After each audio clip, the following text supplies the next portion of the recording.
Sisekaitseakadeemia rakenduskõrgharidusõppes on 2 õppekava, millele kandideerides tuleb läbida ka tervisekontroll. Need on politseiteenistus ja korrektsioon. Tervisekontrollis ei vaadata lihtsalt seda, kas inimene on üldiselt terve, vaid seda, kas ta on vaimselt ja füüsiliselt võimeline täitma tulevase ametiülesandeid nii, et ohtu ei satuks tema enda ega teiste inimeste elu ega tervis. Sisekaitseakadeemia õppejuhtiv spetsialist Kristiine-Liis Orav aitab selgitada, mida katsete jooksul läbitav tervisekontroll endast kujutab. Kristiine-Liis, sina oled olnud katsetega seotud meil Sisekaitseakadeemias juba mõned aastad. Nii et oled ainuõige inimene täna siin istuma ja rääkima, mida kujutab endast tervisekontroll. Sest see on osa, mida vastuvõtu jooksul küsitakse meil ikka päris palju. Niisiis, selgitame täna hästi lihtsalt ja inimlikult lahti, mis sellest oodata võiks ja milleks ennast valmis peaks panema. Alguses olgu ära öeldud ka see, et meditsiiniandmed ei jõua koolini. Teeme selle kohe selgeks, et need andmed on ja jäävad konfidentsiaalseks ja meie saame ainult arsti esitatud otsuse, kas inimene sobib õppima või ei sobi. On mul õigus? Täpselt nii ongi. Väga hea. Et siis me räägime täna natukene lahti, kuidas inimene üldse tervisekontrolliks võiks valmistuda, mis ta peaks selle kohta enne teadma. Ja alustuseks äkki sa räägidki lahti, kuidas siis, mida inimene võiks oodata, kui ta näeb mõnel õppekaval. Need on korrektsiooniõppe ja politseiteenistus, mille puhul me siis inimesed tegelikult kandideerimisprotsessi jooksul, vastuvõtu jooksul kontrolli saadame. Milleks ta end valmis peaks panema? No kõigepealt ta peab arvestama sellega, et tervisekontroll on kõige viimane samm enne õppima asumist, et tegelikult ta kõik kehalised katsed ja sisseastumisvestluse teeb kõigepealt ära ja siis alles need kandidaadid, kes siis ütlevad, et jah, ma tahan õppima tulla, me oleme neile õppekohta pakkunud, alles need kandidaadid me siis tervisekontrolli suuname ja hästi oluline ongi see, et enamasti tervisekontrolli läbimine jääb sinna kuskile juuli lõpupoole, augustikuusse, aga õppe algab juba augusti lõpus, septembri alguses.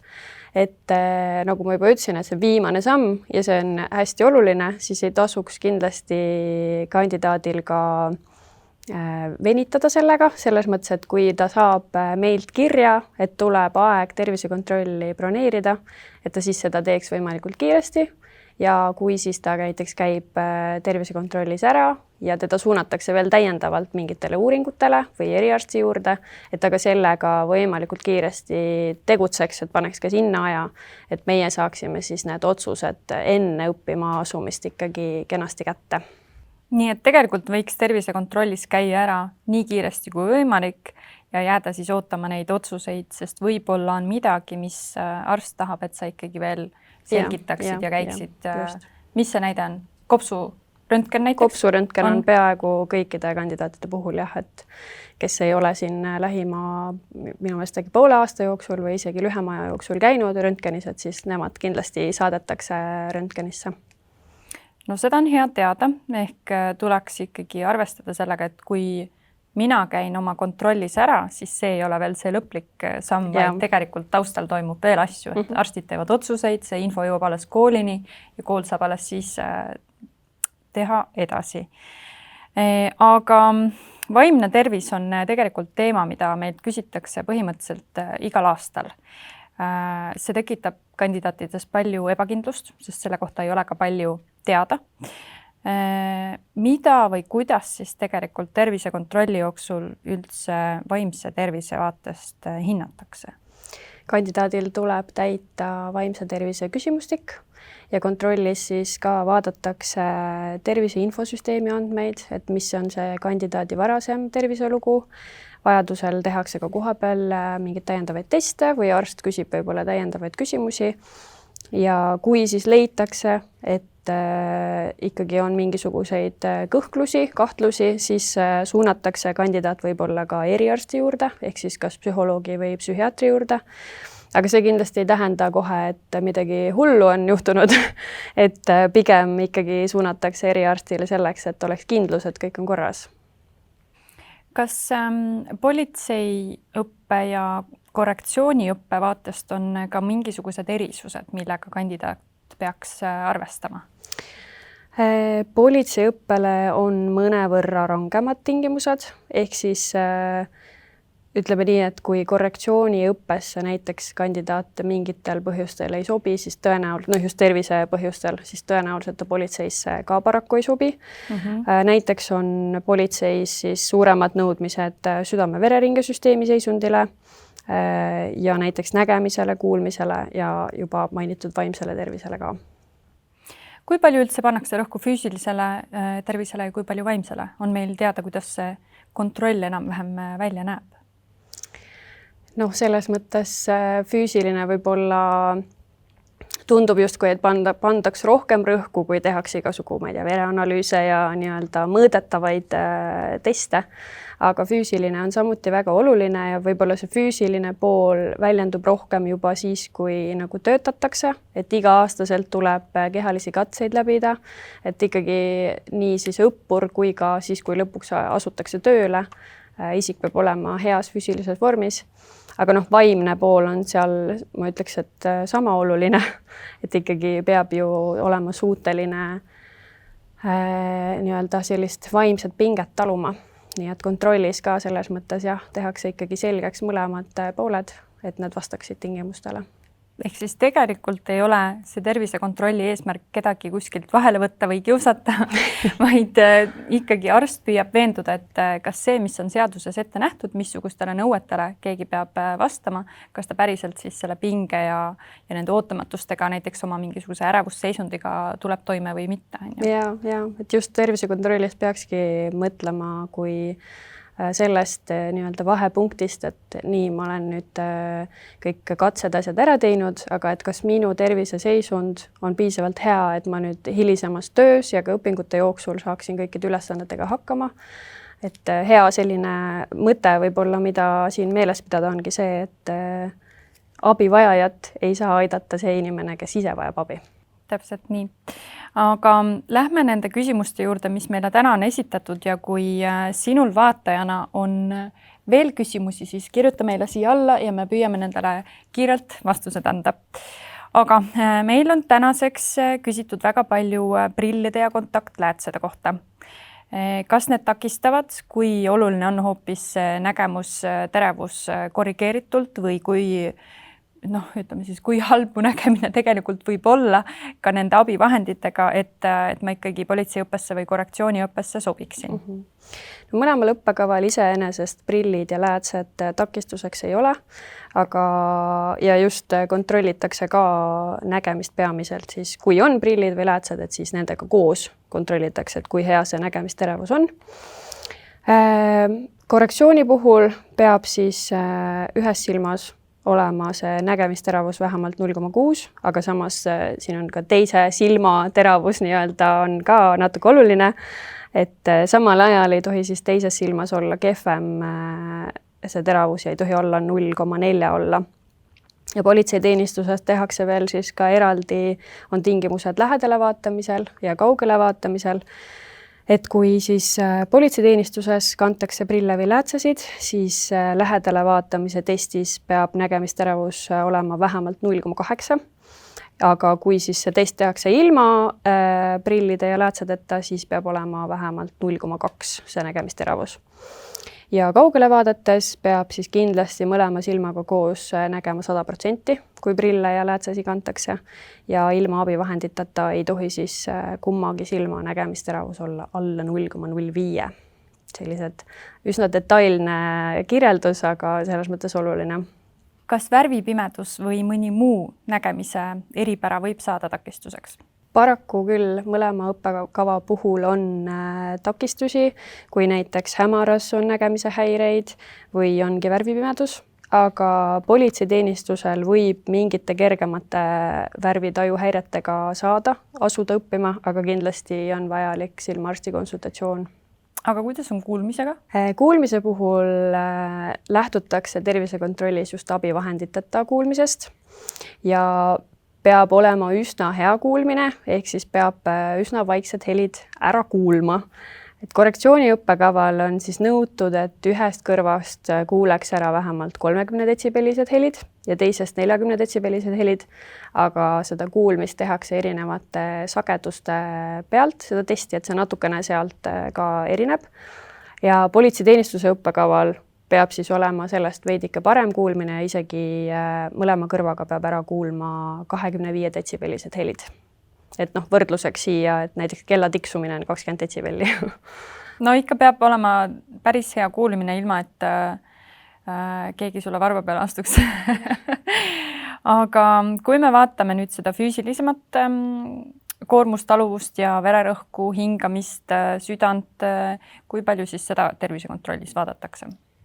Ikka vaadatakse, tehakse näiteks EKG, mõõdetakse vererõhku, kuulatakse südametoone, kontrollitakse kopsumahtu ja võib-olla enamasti tekitabki inimestele muret just see vererõhu teema, et kindlasti peab kontrollis olema vererõhk normis ja kui on teada, et vererõhuga on mingisuguseid, et kas ta on kõrgem näiteks mõnel juhul, siis kindlasti tasub enne perearstiga konsulteerida, võib-olla ööpäevaringselt seda mõõta, et seda juba siis perearst nagu ütleb, kas on vaja veel täiendavatele uuringutele minna.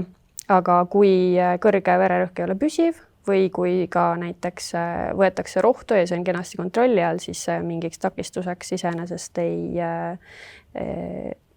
saa. Aga jällegi alguses me ka rääkisime, et tervisekontrollis peab inimene suutma neid tööülesandeid täita, et selles mõttes see füüsiline pool on hästi oluline. Et peab just mõtlemagi sellele, et ma pean suutma teha neid tööülesandeid, mis politseiametnikul või siis ka vanglaametnikul töös ette tuleb. No ja, sest töö on ikkagi päriselt väljakutsuv ja ei ole mingisugust ettevalmistust, et kui mingi sündmus juhtub, siis sa reageerid sinna kohe. Ma ei tee sooja enne, ma ei tee 10 kükki, et mul veri käiks ringi enne, et kui on ikkagi sellised tõsised probleemid, siis peab ikkagi vaatama endale otsa, et kas sa päriselt suudad neid ülesandeid täita, mis tegelikult see töö sinult tulevikus ootab. Aga uuritakse veel, et kas vaimne tervis on selles mõttes me alguses põgusalt rääkisime, et see on oluline, samamoodi nagu füüsiline valmisolek, aga kas tähendab automaatselt, et kandidaat ei sobi meile õppima, kui tal on olnud näiteks ärevushäired või ta on kogenud läbipõlemist? Pigem selliste probleemide puhul vaadatakse just seda, et kuidas praegune seis on, et kas see on kontrolli all, kas see on juba nii-öelda möödas, et kuidas igapäevaste ülesannetega toime tullakse. Ja sellistel puhkudel ka on tõenäoline, et võidakse suunata täiendavalt eriarsti juurde, et just saada see kinnitus, et õppimiseks ja tööks ei ole mingisuguseid takistusi enam.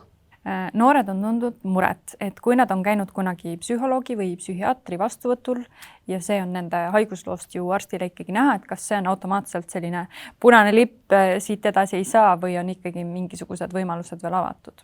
Kindlasti ei vaadata kontrollis lihtsalt, et mis vastuvõttudel on käinud, vaid ikkagi seda sisu, et mis need põhjused on olnud ja jällegi seda, et kas praeguseks on see möödanik või on praegu veel ikkagi nii-öelda probleeme mingisuguste vaimse tervise seisundiga.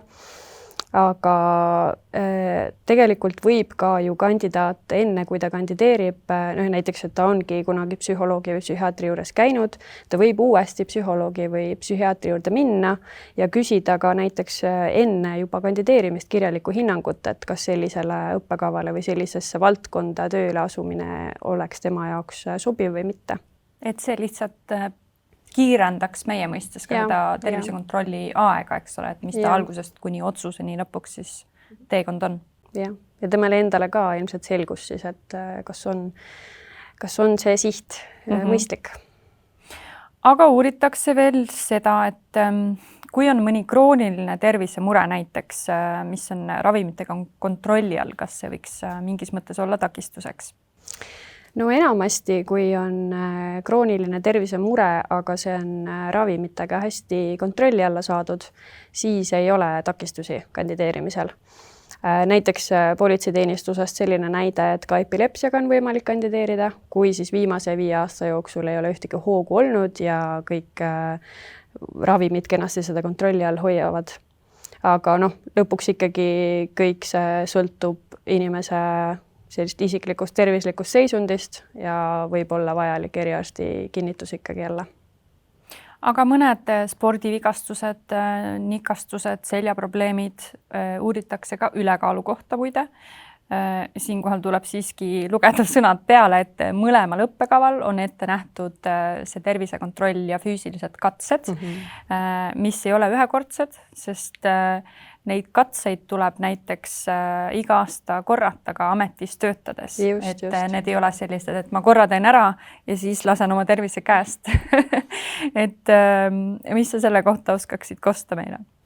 Ja no täpselt nii ongi, et mõlemal õppekaval on need nõuded ka määrustes kirjas, on tõesti töötades iga-aastaselt tuleb neid katseid läbida, et noh, ja nagu me oleme siin juba mitu korda viidanud, et tööülesannete täitmiseks sa pead olema ju vormis, võibki olla, et sul on ootamatult vaja intensiivset füüsilist pingutust, on ju, et sa pead olema suuteline seda ka tegema. Aga noh, kui ma räägin konkreetselt tervisekontrollist, siis tervisekontrollis näiteks kontrollitakse just käte-jalgade liigeste liikuvust, et noh, kui mõelda mingi spordivigastuse peale, et siis ta kindlasti ei tohiks takistada neid liigeste liikuvust, sest et jällegi tööülesandeid pead olema suuteline täitma.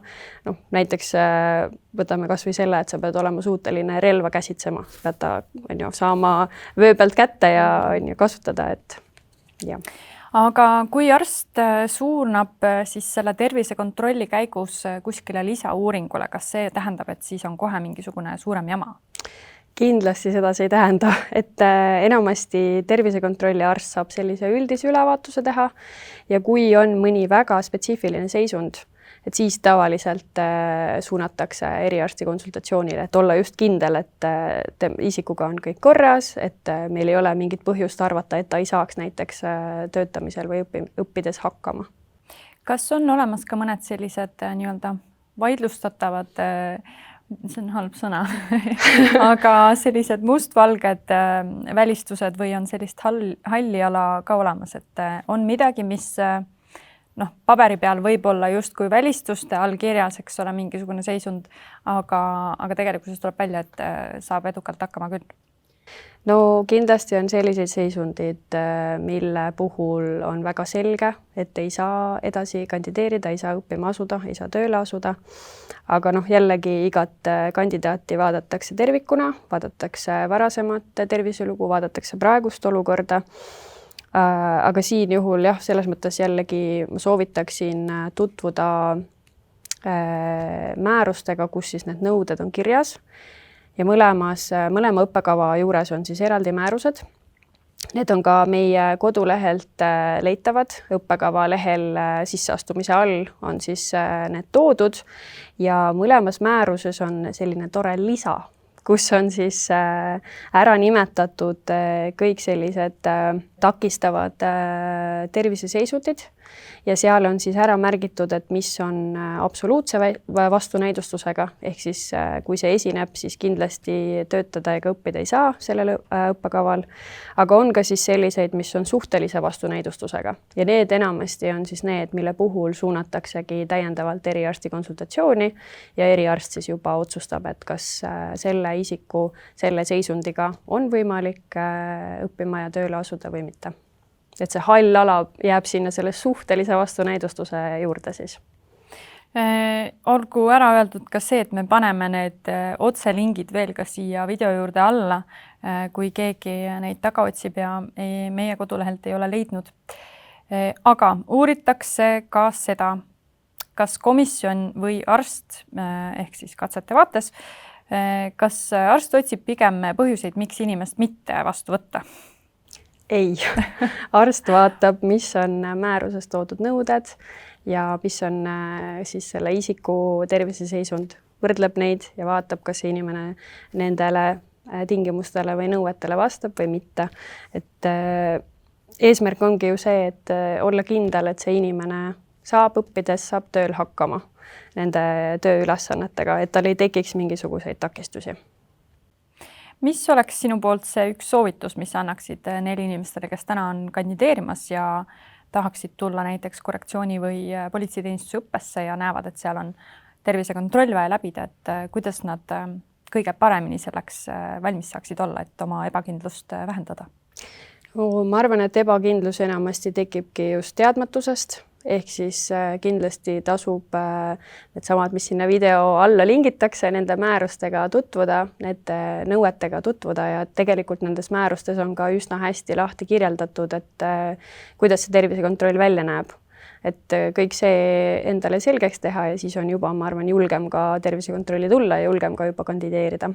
Aitäh, Kristiina-Liis! Ma usun, et nii mõnegi kandideerija jaoks on pilt natukene selgem ja teavad, mida tervisekontrollist oodata ja millal seda võiks teha ja kus ajaga see üldse tegelikult paigutub siin katsete vaatest. Nii et kui kellelgi jäi veel midagi õhku, me ootame kommentaare ja proovime anda neile siis vastused. Küll aga ütlen ära veel seda, et meie ei ole arstid ja vastuvõtu õppespetsialistid, kes teile ka nendele küsimustele vastavad, kui te midagi koolile kirjutate katsetega seoses, siis lõpuks tervise sellised lõplikud otsused ja selgitused teeb ikkagi arst ja meie neid kõiki põhjendusi sealt ikkagi välja noppida ei saagi, sest see info meieni ei tule. Aga ma loodan, et te saite oma vastused ja kui on midagi veel õhus, siis kirjutage meile siia video alla.